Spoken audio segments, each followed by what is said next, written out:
Good morning everyone. कैसे हैं आप लोग? आई होप कि बहुत बहुत अच्छे से होंगे। सैटरडे मॉर्निंग है और मैं यहाँ पे अभी लेके आई हूँ अपनी मॉर्निंग ड्रिंक। आजकल मैं ज़ीरा वाटर पी रही हूँ, तो मेरी जो मॉर्निंग ड्रिंक है वो ऐसे चेंज होते रहती है। और जैसे जैसे उजाला, मतलब अभी दिन थोड़ा चेंज हो रहा है ना, बढ़ रहे हैं, उजाला जल्दी हो जाता है, तो मेरी मॉर्निंग भी जल्दी स्टार्ट हो जाती है। आजकल मैं उठ जाती हूँ 6:30 के आसपास, फिर अपना फ्रेशन अप होके मैं अपना मॉर्निंग ड्रिंक बनाती हूँ और मैं चले जाती हूँ रनिंग और वॉकिंग के लिए। तो एडिक्टिव हो गई हूँ मैं रनिंग के और एक्सरसाइज के, जो कि मैं बिना स्किप किए करती हूँ। और लोगों को भी मैं मोटिवेट करती हूँ अपनी एक्सरसाइज करने के लिए। और मुझसे किसी ने पूछा था कि मैं कंटिन्यूशन में रनिंग करती हूँ, तो नहीं, मैं कंटिन्यूशन में रनिंग नहीं कर पाती हूँ, क्योंकि अगर मैं कंटिन्यूशन में रनिंग करती हूँ तो मैं कैलोरी कम बर्न करती हूँ, जल्दी थक जाती हूँ। लेकिन अगर मैं ब्रेक लेके करती हूँ तो ज़्यादा कैलोरी मैं बर्न करती हूँ और ज़्यादा देर तक मैं रनिंग करती हूँ। तो ऑलमोस्ट मैं मॉर्निंग में 1 से सवा घंटा वॉकिंग और रनिंग करके आती हूँ और अच्छी खासी मैं जो अपनी कैलोरीज है ना वो बर्न करके आती हूँ और एनर्जी लेके आती हूँ अपना डे स्टार्ट करने के लिए।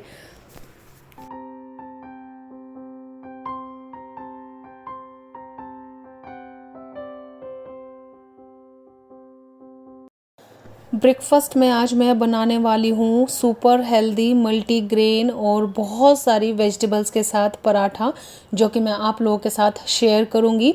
तो वेजिटेबल्स आप अपनी चॉइस की लीजिएगा, लेकिन आजकल ये लाल वाली जो गाजर है ना वो आ रही हैं और मुझे ये खाना बहुत ज़्यादा पसंद है। अच्छी भी बहुत होती हैं और हमारी हेल्थ के लिए तो मैं आपको क्या बताऊँ, आप सब लोगों को पता ही है कि कितने इसमें मतलब बेनिफिट्स हैं। और विंटर की ये मूली, तो बस मैंने यहाँ पे मूली ली है और साथ में गाजर और कैप्सिकम, अनियन और ऐसे मतलब सब वेजिटेबल्स के साथ में ये पराठा बनाऊंगी। टेस्टी तो बनता ही बनता है और मतलब हेल्दी भी है ही, क्योंकि इसमें मल्टीग्रेन में आटे यूज़ करने वाली हूँ। और जो लोग वेट लॉस जर्नी में हैं वो आराम से ये 2 पराठे खा सकते हैं, क्योंकि इसमें मतलब बहुत कम कार्ब्स रहेंगे और जो वेजिटेबल्स हैं वो बहुत ज़्यादा रहने वाली हैं। तो इसीलिए ये आप मतलब ट्राई करिएगा, आई एम श्योर कि आपको पसंद आएंगे।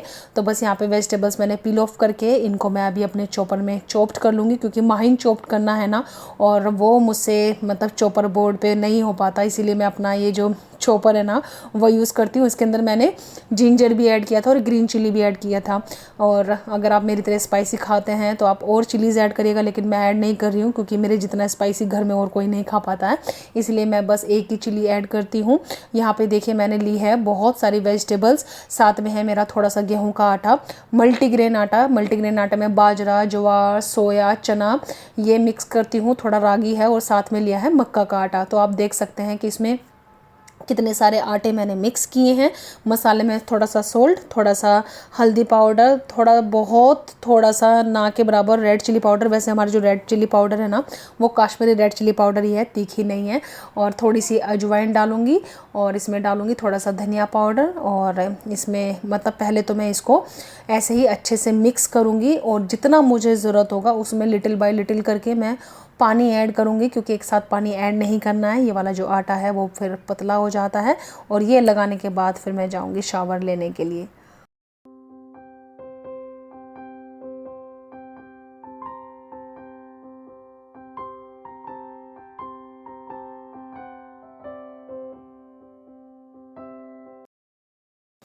फाइनली मैं आ गई हूँ शावर लेके और हमारे मियाँ जी ने यहाँ पे कर दी है चाय बनाने की तैयारी शुरू, क्योंकि अभी सौरभ और पापा जी को निकलना है हॉस्पिटल के लिए। पापा जी का ना थोड़ा सा प्रॉब्लम चल रहा है, तो उनको डॉक्टर को दिखा के लेके आना है। आदित्य बिरला पास में है तो वहीं पे ही जाएंगे। तो बस यहाँ पे मैंने पराठे बनाने शुरू कर दिए, उधर सौरभ ने चाय बनाने की तैयारी शुरू कर दी। तो बस सौरभ पापा जी को मैं खिलाऊंगी गरम गरम, और तब तक मम्मी भी आ जाएंगी, फिर मम्मी भी ज्वाइन कर लेंगी। तो बस आप सबको पता ही है, बताने की ज़रूरत नहीं है कि मैं पहले सबको खिलाती हूँ फिर मैं खाती हूँ। और मुझे अच्छा तभी लगता है एक्चुअली, और ऐसा मतलब सही भी है, क्योंकि बोलते हैं कि जब घर की लेडीज़ बाद में खाना खाए ना मतलब ऐसा बोलते हैं, और पता नहीं नई जनरेशन में कितना सब लोग मानते हैं। मतलब ऐसा मेरी मम्मी बोलती हैं कि घर में जो बरकत है ना वो मतलब होती है। वो तो मतलब पहले ज़माने में बोला करते थे, लेकिन हाँ मैं अभी भी मतलब पहले नहीं खाती हूँ। हालांकि यहाँ पे ऐसा कुछ नहीं है, मम्मी बोलती है कि जब भूख लगे तो ये खा लो, लेकिन पता नहीं क्यों मेरा मन नहीं मानता, मैं बैठ ही नहीं पाती हूँ।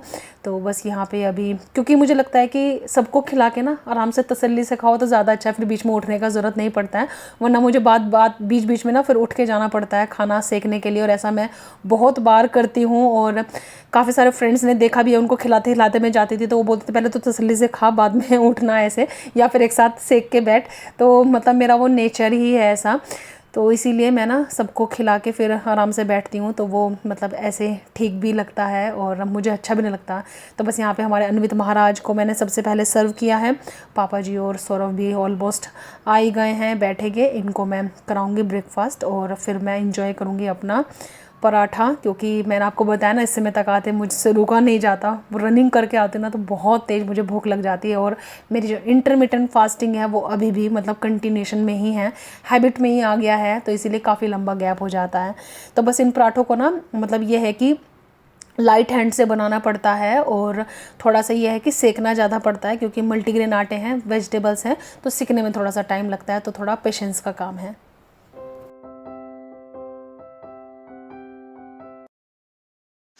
फाइनली ब्रेकफास्ट हो गया है कंप्लीट, और इधर अन्वित अपना सैटरडे एंजॉय कर रहा है। तो ब्रेकफास्ट के बाद ना सैटरडे को थोड़ा देर टीवी एंजॉय कर लेता है ये, क्योंकि स्कूल्स वगैरह नहीं रहता ना आज, और क्लास भी कोई नहीं होती, तो मैं थोड़ा देर इसको दे देती हूँ टीवी टाइम, ताकि इसको भी लगे कि सैटरडे है। और सैटरडे संडे मैं भी थोड़ा सा अपने काम में बिजी रहती हूँ, क्योंकि जो वीकडेज के काम रहते हैं ना वो फिर मैं सैटरडे संडे को फिनिश करती हूँ, तो अच्छा लगता है। आज का जो वेदर है ना, मतलब इस समय सन अच्छा लग रहा है, और मैंने जब विंडो ओपन की थी ना मॉर्निंग में तो काफ़ी अच्छा आ रहा था, और भीनी भीनी धूप ना अच्छी लगती है। रनिंग के लिए जाती हूँ ना आजकल, एक भाभी बोल दूँगी उनको, वो आती हैं, और मैं तो यहाँ पर सब लोग दीदी बोलते हैं, और वो बोल रही थी कि तुमने मुझे बहुत ज़्यादा मोटिवेट किया है वेट लॉस के लिए। उन्होंने भी मेरे साथ रनिंग शुरू कर दी है, मतलब थोड़ा थोड़ा करती हैं, क्योंकि उनकी एज तो ऑफकोर्स मेरे से ज़्यादा ही है वो, लेकिन उनका इस एज में मुझे एंथो देख के बहुत अच्छा लगा। और अच्छा लगता है जब बोलते हैं ना सब लोग कि मतलब हमें आपने मोटिवेट किया है, और ये मतलब एक्सरसाइज करने के लिए, वेट लॉस करने के लिए, तो बहुत अच्छा लगता है। क्योंकि कुछ लोग ऐसे होते हैं जो मानते हैं, कुछ लोग ऐसे होते हैं कि जो बिल्कुल नहीं मानते। हम लोग तो पहले से करते आ रहे थे, हम लोग तो पहले से ये कर रहे थे, पहले से वो कर रहे थे। लेकिन जो लोग, क्योंकि मेरा भी वही है कि अगर मैं किसी से कोई चीज़ सीखती हूँ ना तो आई अप्रिशिएट, और मैं उनको बोलती हूँ कि मैंने आपसे ही सीखा है। लेकिन कुछ लोग तो बस जाने दो। लेकिन बेस्ट पार्ट ये है कि मैं किसी के काम आ रही हूँ, वो सबसे अच्छी बात है। तो बस अभी मैं थोड़ी देर अपनी बुक रीड करूँगी। आज प्लानर वगैरह मैं उतना अपडेट नहीं करती हूँ, क्योंकि प्लानर का ना मुझे वीकडेज में ही ज़रूरत लगता है। वीकेंड तो ना बहुत ज़्यादा ऐसे कूल से रहता है ना, मैं बहुत ज़्यादा प्लान करके नहीं चलती हूँ। तो बस मैं अभी थोड़ी देर अपनी बुक रीड करूँगी, वो तो मैं करती हूँ। उसके बाद फिर देखूँगी क्या करना है, फिर मैं आप लोगों से मिलूँगी।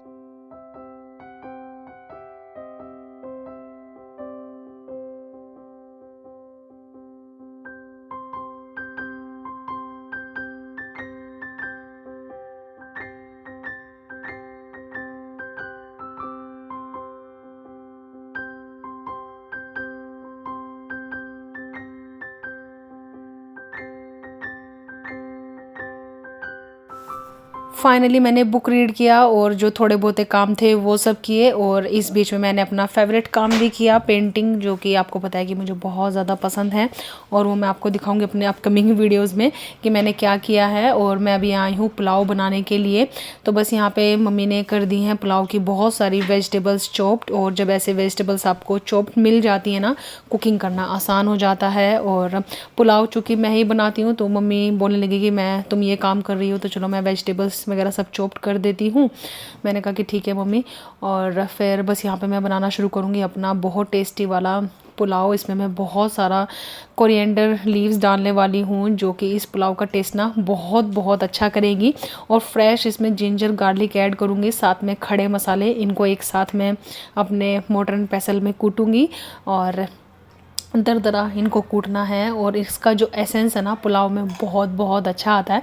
और मुझे अपनी कुकिंग में ना और स्पेशली पुलाव में जो एक्सपेरिमेंट है ना वो करना इतने ज़्यादा पसंद है, आई कांट टेल यू। क्योंकि जो लोग मुझे पहले से फॉलो करते हैं उनको पता है कि मैं राइस लवर हूँ, और स्पेशली जो राइस है ना वो मैं खाती भी वीकेंड पे ही हूँ।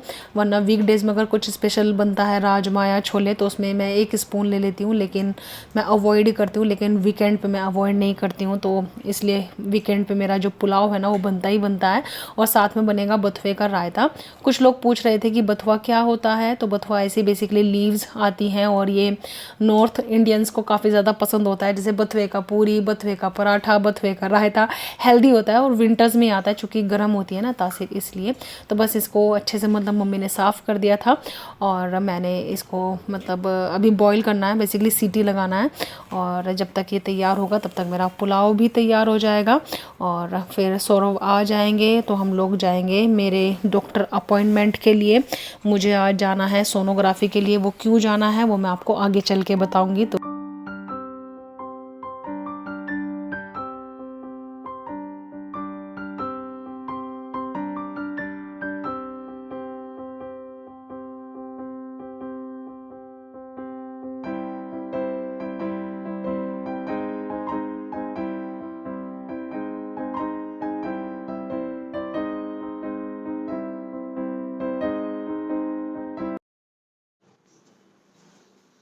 पुलाव बन गया है और पुलाव बना के ना मैंने चेंज किया क्योंकि मैंने पेंट किया था ना बीच में, तो वो पेंट ना मेरी पुराने वाली ड्रेस पे लग गया और पूरा पेंट।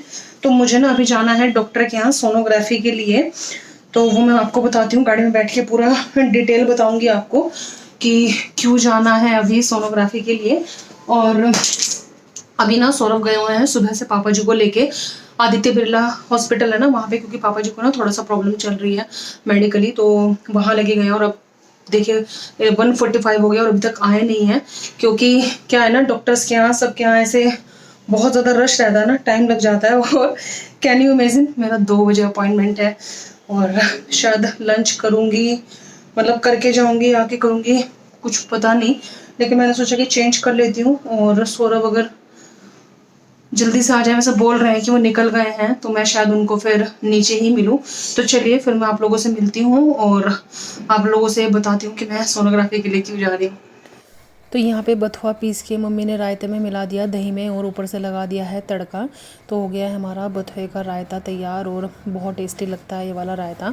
पुणे में आपको पिंपरी वगैरह सब जगह बथुआ मिल जाएगा। और बस यहाँ पे सलाद भी मैंने कट कर दिया था और पुलाव भी तैयार है। तो बस मैं लंच करके नहीं जाऊँगी क्योंकि सौरभ ने भी सुबह से कुछ नहीं खाया, तो सौरभ के साथ ही फिर मैं लंच करूँगी साथ में ही आके, क्योंकि सौरभ बस पहुँच ही गए हैं और फिर हम लोग अभी निकलेंगे। क्या बात चले पापा जी की हो गई, हो गया काम।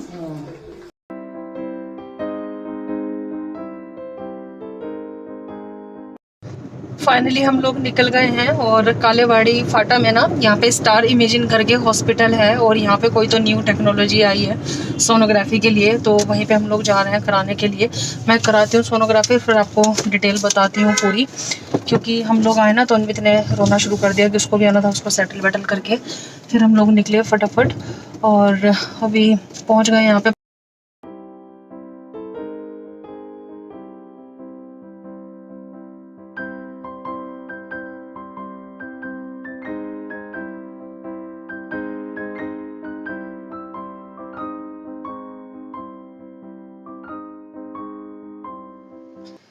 तो हम लोग वापस आ गए थे और आते आते हम लोगों को ना 3:45 हो गया, क्योंकि 2 बजे का टाइम दिया था लेकिन 3 बजे तो उन लोगों ने हमें बोला ही अंदर आने के लिए। फिर हुआ स्कैन और फिर हम लोग घर पे आके बहुत ही भूख लगी थी, क्योंकि लंच करके मैं नहीं गई थी। मैंने कहा कि सौरभ के साथ ही करूँगी, आके बस लंच वगैरह किया, थोड़ी देर टीवी ऑन किया, तो अभी चाय बना के लेके आई थी, सोचा आप लोगों से बात करती हूँ। एक्चुअली मेरा जो स्कैन था ना वो इसलिए था कि जो लोग मुझे पहले से फॉलो करते हैं उन लोगों को पता होगा कि 2 इयर्स एगो मेरा किडनी पंचर हुआ था, क्योंकि मुझे किडनी स्टोन था। और यूके में तो मेरा फॉलोअप स्कैन हुआ था, लेकिन जब से मैं इंडिया आई थी मेरा एक भी फॉलोअप स्कैन नहीं हुआ था। तो इंडिया में ये मेरा फर्स्ट स्कैन था चेकअप करने के लिए कि सब कुछ ठीक है ना, मतलब वापस कोई जो स्टोन है वो ग्रो तो नहीं हो रही है। क्योंकि जब लास्ट हम लोगों ने मेरा जो स्कैन हुआ था ना, वो भी अननोइंगली पता चली थी, क्योंकि मुझे कोई भी परेशानी नहीं थी स्टोन वाली। हम लोग किसी और स्कैन के लिए गए थे और उस स्कैन में वो स्टोन आई थी, तो इसीलिए कि चेकअप करने के लिए कि वापस ऐसा तो नहीं है कि ग्रो मतलब हो रही है। तो बेसिकली ये ना सब लोगों के लिए एक तरीके से लेसन है, और मैं शेयर भी करना चाह रही थी कि ऐसे ना हम लोगों को अपना, जैसे मेरा अभी फुल बॉडी चेकअप भी होगा, क्योंकि मुझे डॉक्टर ने भी रिकमेंड किया है। और दीदी ने तो बोला ही था, जो मेरी दीदी है ना, मेरी जो सिस्टर इन लॉ हैं जो कॉस्मेटोलॉजिस्ट हैं, उन्होंने बोला था कि तुमने वेट लॉस किया है तो मतलब तुम्हें एक बार फुल बॉडी चेकअप कराना चाहिए। और वैसे मतलब मैं करा ही लेती हूँ 1.5-2 साल में, जो कि सेफर साइड है और हम सब लोगों को कराना चाहिए, क्योंकि ऐसी बहुत सारी चीज़ें पता चल जाती है। तो उसके लिए देखना है कि नेक्स्ट वीक जाना है या कब जाना है। बाकी एक बहुत बड़ा काम था ये सोनोग्राफी वाला, वो आज मैं करवा के आई हूँ। तो इसीलिए मेरा आप लोगों से भी सजेशन है कि आप लोग भी ना एक बार ज़रूर स्कैन कराएं, और लेडीज़ लोगों को ना कराते रहना चाहिए ऐसे। तो मेरा अभी रिपोर्ट आया है, और क्योंकि हम लोग को आए हुए हो गया ना ऑलमोस्ट 1-1.5 घंटा हो गया है, तो उन्होंने बोला था कि ईमेल कर देंगे वो रिपोर्ट। और ये वाला जो है ना हॉस्पिटल, ये बहुत अच्छा है, इसमें न्यू टेक्नोलॉजीज़ हैं और तुरंत ईमेल भी कर देते हैं रिपोर्ट। तो उसमें सब कुछ क्लीन है, क्लियर है। तो वो एक्चुअली ना जब उसमें मशीन में वो लगा रहे थे ना टिक मार्क, तो मैं बहुत ज़्यादा, मुझे डर लग रहा था, क्योंकि मुझे लग रहा था कि ये शायद स्टोन पे ऐसे टिक मार्क लगा रहे हैं। तो मुझे बहुत ज़्यादा डर लग रहा था कि वापस कहीं ऐसा तो नहीं कि मुझे ग्रो हो रही है या वापस हो गई है। बहुत ज़्यादा मैं डर रही थी, लेकिन सब कुछ नॉर्मल है, सब कुछ ठीक है। लेकिन ये है कि इंडिया में ये मेरा फर्स्ट स्कैन था, और टचवुड सब ठीक है। अब आगे भी सब एकदम ठीक रहेगा, बढ़िया रहेगा। तो चलिए, आज का जो व्लॉग है ना वो मैं यहीं पर ही फिनिश करूँगी, क्योंकि सुबह से ना मतलब ठीक था, बिज़ी था, लेकिन एक पॉइंट पे आके ना बहुत ज़्यादा बिज़ी हो गया, और मैं ढंग से एक बार बात भी नहीं कर पाई। सोचा कि शाम को आपसे ना डिटेल में बात करूँगी, पूरा एक्सप्लेन करूँगी, और आप लोगों को मैं एडवाइस भी करूँगी कि आप लोग भी ऐसे अपना चेकअप ज़रूर कराएं। और क्योंकि कुछ पता नहीं कौन से स्कैन के लिए जाए और कब क्या निकल जाए, और जो चीज़ें इनिशियल स्टेज पर ट्रीटेबल होती है वो बाद में जाके वर्स ना हो जाए। क्योंकि मेरा यही हुआ था, इंडिया में जो मेरी स्टोन का साइज़ था वो 10 mm था, और यूके में 20 mm पे मेरा ये सर्जरी हुआ था। वहाँ पे ऐसे मतलब स्कैनिंग में उसमें बहुत टाइम उन्होंने निकाल दिया था। जब बहुत ज़्यादा सिचुएशन वर्स्ट हो गई थी तो उन्होंने मेरा सर्जरी किया था। तो बस ये था। एनीवेज, चलिए मैं इस ब्लॉग को यहीं पर ही एंड करूँगी। आई होप कि आपको अच्छा लगा होगा। अच्छा लगे तो लाइक, शेयर एंड सब्सक्राइब, और अगर आप मुझे फर्स्ट टाइम देख रहे हैं तो आप मुझे सब्सक्राइब करें। और चलिए मिलेंगे जल्दी न्यू ब्लॉग के साथ, और इंस्टाग्राम पे फॉलो नहीं करते तो फॉलो करिएगा। चलिए bye bye, take care, bye bye.